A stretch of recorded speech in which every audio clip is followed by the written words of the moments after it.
Lujuria no es placer. Es huida. Un intento inconsciente de alejarse de algo que te niegas a enfrentar de frente. Crees que buscas satisfacción, pero solo refuerzas tus cadenas. Piensas que decides, pero solo reaccionas. Le pones otros nombres: elección, rutina. Pero el ciclo es siempre el mismo: búsqueda, consumo, alivio pasajero, sensación de vacío, promesa silenciosa, y todo vuelve a empezar. No es placer lo que te mueve, es dolor no resuelto. Un dolor antiguo que tu cuerpo aprendió a ignorar.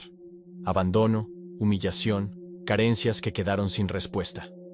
Enterraste todo eso para seguir funcionando, y la lujuria se convirtió en una fantasía socialmente tolerable para encubrir lo que nunca pudo ser dicho.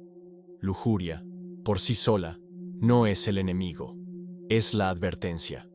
Es el letrero parpadeante, señalando algo más profundo. El resplandor es seductor, pero es la oscuridad la que guarda el verdadero desafío. Buscas repetidamente el destello para evitar la sala donde la luz aún no ha llegado. Carl Jung fue preciso: lo que te gobierna rara vez es lo que ves. El impulso es fachada. El motivo habita en el subsuelo. Mientras el inconsciente pilota, actúas al volante como si tuvieras alguna dirección. Lo llamas deseo, pero tu sistema nervioso sabe que es anestesia. Lo llamas libertad, tu sombra sabe que es huida. Palabras bonitas para disfrazar guiones que ya se ejecutan en piloto automático. Y el ciclo se desgasta.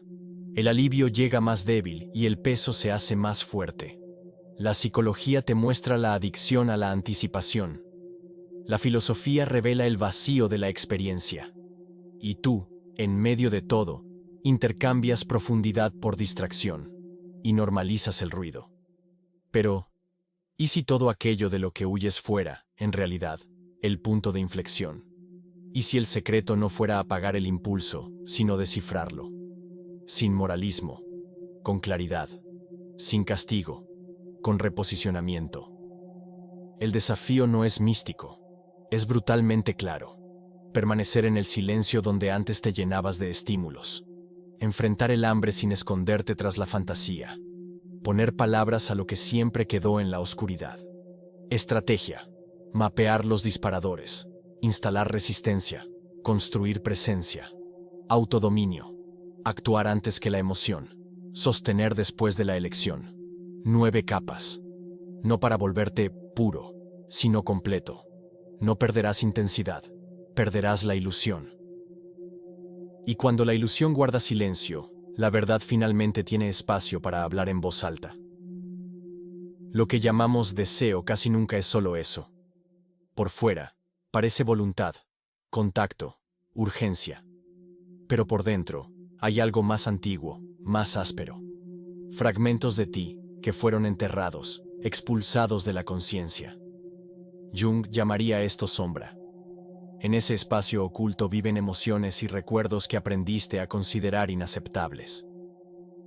No por ser falsos, sino porque, desde temprano, quedó claro que el mundo a tu alrededor no tendría lugar para ellos. El dolor del abandono se convirtió en silencio. El hambre de afecto se disfrazó de disciplina. El miedo a ser rechazado se transformó en una armadura de autopreservación. Pero nada de esto desapareció. En lugar de enfrentar lo que cargabas, lo cubriste con la máscara más aceptable, la del deseo. Es más fácil decir que quieres que admitir que extrañas. Es más cómodo hablar de atracción que confesar soledad. Pero la comodidad no resuelve, solo adormece. Y cuanto más alimentas el impulso, más inquieta se vuelve tu sombra. La mente, por estrategia, transforma un pedido de conexión en un impulso de placer, como un código cifrado que aceptas sin traducir. Es un mecanismo de supervivencia. Si la herida apareciera en su forma cruda, estarías obligado a sentirla, y tal vez, eso te desmoronaría. Entonces, el deseo surge como intermediario, ofreciendo un alivio que parece manejable, pero alivio no es reparación. Lo consumes, y cuando el efecto se evapora, el vacío está más profundo. No eliminaste el grito, solo lo ahogaste, y vuelve más alto. Ahora, antes de avanzar, quiero que prestes atención a esto. Si la idea de que la lujuria que llamas deseo podría ser solo la máscara de una herida más profunda resuena en ti, no lo ignores. Si esto toca algo que sabes que está ahí, suscríbete. No porque ayude al canal, sino porque cada vídeo es un paso para pensar diferente y desmontar patrones que mantienes en la oscuridad. Y comparte en los comentarios cuál es la verdad que más evitas admitir sobre tu propio deseo. Hablar de ello no es debilidad. Es la prueba de que estás dispuesto a mirar lo que muchos evitan. Aquí es donde muchos fallan. Tratan al deseo como enemigo, cuando en realidad es un mensajero. Señala un lugar que preferiste olvidar. Indica el punto exacto donde aún eres prisionero. La cuestión no es cómo silenciarlo, sino qué intenta decir.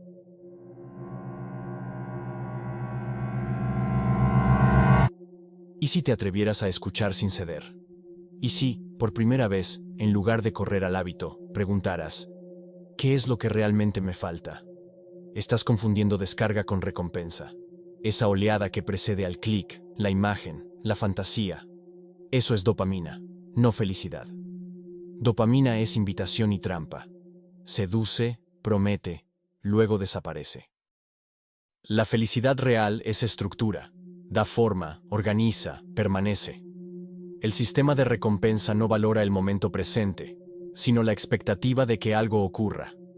Refuerza el ciclo de retorno, no el valor de la permanencia. Por eso el alivio es breve, y el vacío siempre vuelve. Más exigente. Esto no es una falla moral. Es psicología sin filosofía. Cuando llamas intensidad a propósito, cambias profundidad por ruido. El resultado se repite. Desear, consumir, vaciar. Si tu rutina se construye con picos, tu vida obedecerá a picos. Pensar estratégicamente es cambiar la pregunta. ¿Qué, exactamente, intentas sentir cuando te lanzas tras el próximo estímulo? Observa el cuerpo cuando llega el impulso. Respiración corta, hombros tensos, enfoque de túnel. Es condicionamiento, no destino. El control mental no es guerra abierta, es ingeniería de fricción. Eliminas atajos, rediseñas horarios, cambias ambientes, introduces pausas deliberadas. 30 palabras en un bloque describiendo la sensación, sin adjetivos heroicos. 20 respiraciones lentas, ojos abiertos, pies en el suelo. No para vencer la dopamina, sino para desarmar el guión que la acompaña. Solo hoy. Es rápido. Me lo merezco. La alegría no pide secreto ni anestesia después. Dilata el tiempo, devuelve integridad, no suplica por solo una más. Estrategia de campo. Cambia. ¿Qué quiero ahora? Por ¿en qué estado deseo despertar mañana? Parece moralismo, es logística psíquica. Cuando entra el sentido, la urgencia pierde mercado. Y, en el silencio que surge, percibes que la búsqueda nunca fue el cuerpo de la fantasía, sino la presencia que tercerizaste al estímulo. Si la pregunta es honesta, la respuesta no será cómoda. Será útil. ¿Quieres medir la diferencia? La alegría soporta ser observada. La dopamina exige prisa. Aquello que deseas hoy, como adulto, puede ser apenas la forma refinada de una ausencia antigua. A veces, lo que llamas atracción es, en realidad, el llamado de una parte de ti que nunca salió de aquel cuarto oscuro de la infancia, donde nadie vino a tu encuentro. Ese yo olvidado no se apagó. Aprendió a protegerse creando realidades paralelas, mundos imaginarios donde finalmente era visto. En la infancia, eso fue supervivencia. Ahora, en la fase adulta, el escenario cambia, pero la función permanece.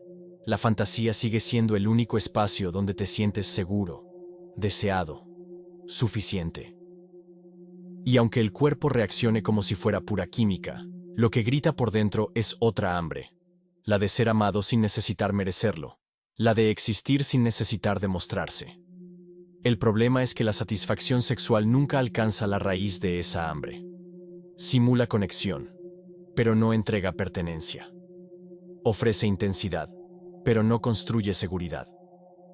Y cuanto más repites el ciclo, más lejos estás de darte lo que realmente necesitas. Presencia.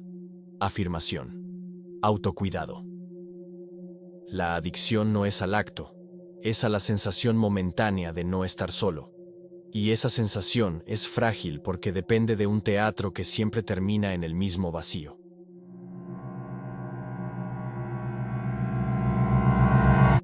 La lógica es clara. Mientras el niño interior no sea atendido por el adulto que eres, seguirá buscando a otros para hacer ese papel. Eso significa aprender a sostener el malestar sin huir, crear rituales que fortalezcan tu autoimagen y practicar conversaciones internas que sustituyan la crítica por el acogimiento. Es un trabajo de psicología aplicada con precisión y pensamiento estratégico. Identificar cuándo el impulso no es sobre placer, sino sobre pedir cariño. Y en ese instante, tener la disciplina para no externalizar el cuidado. Porque si no te das lo que te faltó, cualquiera podrá venderte migajas como si fueran banquetes. Y seguirás comprando. La adicción no surge del exceso de placer, sino de la falta de propósito. Cuando la existencia pierde el rumbo, cualquier estímulo que prometa sensación de vida se convierte en un atajo peligroso. Es como quien está hambriento y se aferra a calorías vacías, no por nutrición, sino para evitar el colapso. Es así como opera la compulsión. No entrega vida de verdad, solo ruido que la imita. Y ese vaivén lo empezaste a llamar rutina. Hay psicología en esto. El cerebro aprende que la recompensa inmediata salva el día y pasa a exigir el mismo camino. Pero hay también filosofía. Sin un fin mayor, el día a día se convierte en meras tareas sueltas, sin enredo. Y sin enredo, la mente apodrece, lentamente. Hacer fuerza contra el impulso ayuda poco cuando el terreno es estéril. La energía que gastas en decir no se convierte en ira contra tu propio deseo, y la frustración alimenta el próximo colapso. El objetivo está equivocado. En lugar de solo resistir, es necesario reubicar el deseo, desplazar la búsqueda de intensidad hacia la construcción de significado. Pensamiento estratégico. Define proyectos con un horizonte más largo que tu pico de ansiedad. Misiones que requieran repetición, técnica, entrega, trabajo que devuelva retroalimentación concreta, relaciones que exijan presencia y responsabilidad. La adicción pierde tracción cuando encuentra competencia legítima, actividad que proporciona pertenencia y autorrespeto. Esto no es romanticismo de la disciplina, es logística existencial. Comienza con un inventario honesto. ¿Dónde muere tu energía? ¿Qué evitas porque te expone como aprendiz? Luego, compromisos mínimos negociados con la realidad. Bloques cortos, repetidos, innegociables. Sin heroísmo, sin promesas épicas. Lo que se repite, gobierna. Al mismo tiempo, rediseño del entorno, menos desencadenantes, más fricción para lo automático, señales visuales de lo que importa. El control mental no es azotar la voluntad, es orientar el contexto para que la voluntad deje de luchar sola. Cuando falta dirección, el cuerpo busca colisiones, cualquier estímulo que lo haga sentir algo, pero con dirección, encuentra ritmo. Propósito no es un destello divino, es la acumulación silenciosa de pequeñas decisiones que, juntas, alinean quién eres con lo que haces. Y, de forma casi irónica, cuando el sentido se establece, el impulso pierde su brillo. Se encoge. Parece tonto, hasta ingenuo. Comienzas a ver la trampa detrás del deseo. Aquello que parecía innegociable se revela una oferta mala. La tensión sigue ahí, pero ahora puedes sostenerla, porque hay algo más importante guiándote. Es en ese punto cuando el viejo patrón intenta volver, usando el único lenguaje que conoce, el confort predecible del autosabotaje. ¿Puedes percibir la capa que se revela a partir de esto? El ego no quiere tu cura, quiere tu continuidad. Se aferra a lo que conoce, aunque duela. Cuando empiezas a romper patrones, días sin ceder, rutinas nuevas, pausas conscientes, activa viejas alarmas, la vergüenza para reducir tu paso, la duda para corroer la decisión, la nostalgia para romantizar el hábito, la fantasía para embellecer el regreso. La presión crece justo cuando estás cerca de cruzar. No es casualidad, es defensa. El tú antiguo, percibe que está perdiendo territorio y reacciona. El guión es predecible, la voz que llama tu esfuerzo exagerado, la imagen que promete alivio rápido, la narrativa fatalista. Yo soy así. La psicología explica. El cerebro prefiere caminos reforzados por el hábito. El pensamiento estratégico sabe que las identidades se defienden como territorios. No solo intercambias costumbres, desplazas fronteras.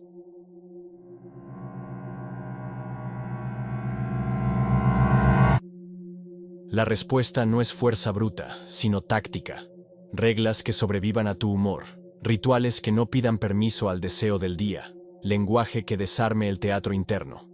Nombrar los detonantes, reducir la ambición a lo ejecutable, agendar el siguiente paso antes de que la voluntad oscile. El control mental es crear protocolos para cuando el ego venga con argumentos. El punto central es sencillo. El ego interpreta cualquier incomodidad como un error. Pero sentir incomodidad es el precio para atravesar un nuevo umbral. Aguantas un poco más. Te quedas allí, unos minutos más de lo habitual. Observas la tormenta interna sin moverte. Y cuando se disipa, aparece el silencio.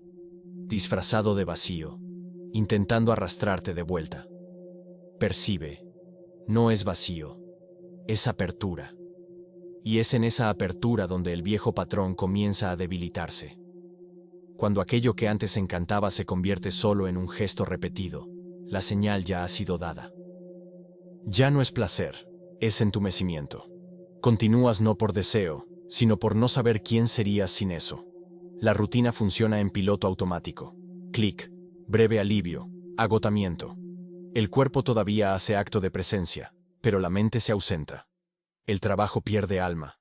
Los vínculos pierden altura. Los planes pierden vida. Es el modo espectro. Se atraviesa el día sin realmente estar en él. La psicología del hábito mantiene el engranaje girando. La ausencia de propósito lo vacía todo por dentro. Juntas, estas fuerzas construyen una burbuja. Nada duele, pero nada evoluciona. Entiende la ingeniería. La desensibilización protege del malestar, pero cobra intereses en forma de apatía. Cuanto menos sientes, más necesitas repetir para sentir algo. Pero cada repetición roba un poco de lo que queda. No estás huyendo del mundo, estás huyendo de ti. Y la huida produce exactamente lo que prometiste evitar. Un cansancio que no duerme. La anedonia se extiende. La comida pierde sabor. La música se aplana. El tiempo iguala todo.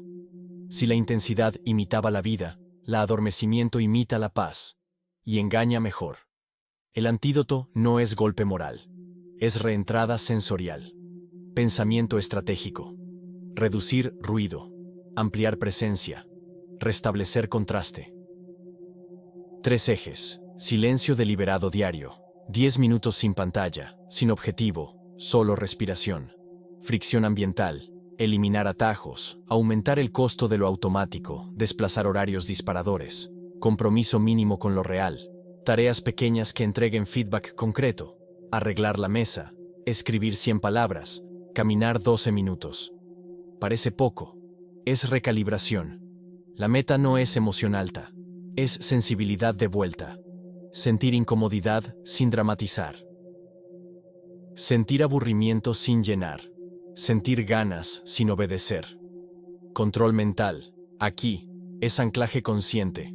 Nombrar la sensación. Localizar su presencia en el cuerpo y respirar hasta que pierda un 20% de su fuerza. No se trata de reaccionar, sino de permanecer, de habitar el instante. Empiezas a percibir sutilezas que antes la anestesia silenciaba. La rigidez de la mandíbula, el ritmo del pecho, el leve hormigueo en los dedos. Pequeñas señales de que, bajo el adormecimiento, aún hay movimiento. Kierkegaard diría: el desespero es la negativa a ser quien se es, y la dormición su versión pulida. Reconectarse con el ahora es aceptar la fricción como precio de la conciencia. Y cuando el tacto regresa, algo cambia. Lo que antes era urgencia se revela mero ruido. En el espacio entre los impulsos, ese ruido sigue ahí, pero no grita, solo susurra. Y es en ese susurro donde se anuncia una nueva fase. cuando el ruido se silencia de verdad. Y el silencio, por fin, te mira. ¿Qué hacer cuando el deseo comienza a desaparecer? Cuando el deseo comienza a disminuir, lo que viene no es la euforia de la victoria, sino un silencio extraño. El ciclo familiar, anticipación, culpa, negociación, desaparece, y con él la sensación de movimiento. Sin el ruido constante, el tiempo parece más lento, y esa desaceleración puede confundirse con vacío. El ego, desorientado, pretende convencer que algo está mal. Perdiste la llama, la vida está sin gracia. En realidad, es solo la ausencia de un estímulo que antes ocupaba cada rendija de tu atención. Es el momento en que ya no corres, pero aún no sabes quedarte quieto. La mente, acostumbrada al drama químico, busca recrear picos para sentirse normal, de nuevo. Esa es la trampa. Volver al hábito no por intensidad, sino por el confort de un guión conocido. Es la psicología del retorno, donde el cerebro prefiere lo predecible a lo nuevo incierto. Y aquí entra la filosofía de la transición. Soportar el aburrimiento inicial hasta que surjan nuevos significados. No es ausencia de vida, es un terreno fértil aún no explorado. El desafío es permanecer en ese espacio hasta que surjan otras formas de deseo, aquellas que no nacen de la huida, sino de la curiosidad, de la presencia, del propósito. Pensamiento estratégico. Ocupar el tiempo con acciones que construyan, no solo llenen. Crear rutinas que generen retorno medible, invertir energía en relaciones y proyectos que no terminen en resaca emocional. El control mental es resistir la tentación de llenar todo silencio. Es permitir que el malestar revele lo que realmente falta. El fin de la compulsión no es el fin de la intensidad, sino el inicio de una profundidad que el ruido antiguo nunca permitió. Y cuando esa profundidad se insinúa, exige algo más de ti. La disciplina para no destruir el terreno nuevo con semillas viejas. La libertad no es ausencia de tentación, es presencia de elección. Es cuando el deseo resurge y tú no te mueves. La recaída no indica debilidad, revela el campo de pruebas. La fuerza, en ese punto, no grita, simplemente contiene. Percibes la invitación, evalúas el costo y decides permanecer. Sin espectáculo, sin explicaciones. La psicología lo llama autocontrol consciente. La filosofía, soberanía interna. El débil intenta parecer en control. El fuerte simplemente actúa en alineación. La estrategia comienza con estructura, reglas firmes, sin rutas de escape, con respuestas definidas antes de que el cerebro invente excusas para caer. Tú no rehusas por cobardía, sino por lucidez, porque entiendes el precio de las victorias que destruyen por dentro. La pregunta deja de ser, ¿seré capaz?, y pasa a ser, ¿esto sostiene a la persona que elegí ser? Cuando la identidad lidera, la urgencia pierde su brillo. Este cambio comienza al nombrar el detonante, describir el impulso, reconocer el guión oculto. Nombrar es desarmar, reconocer es quitar la máscara.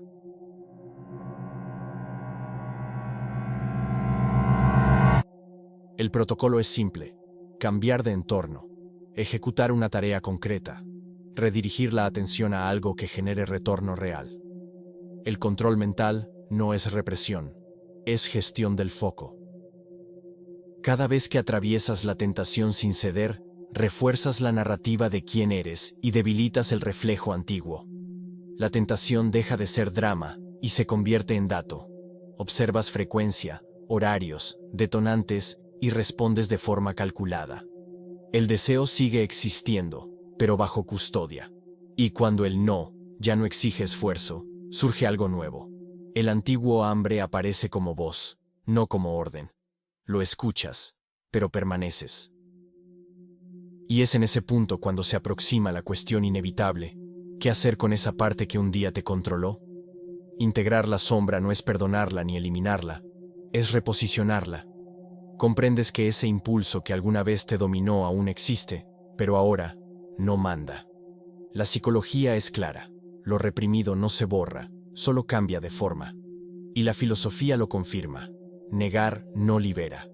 Solo hay libertad cuando se acoge, con conciencia, aquello que antes te arrastraba.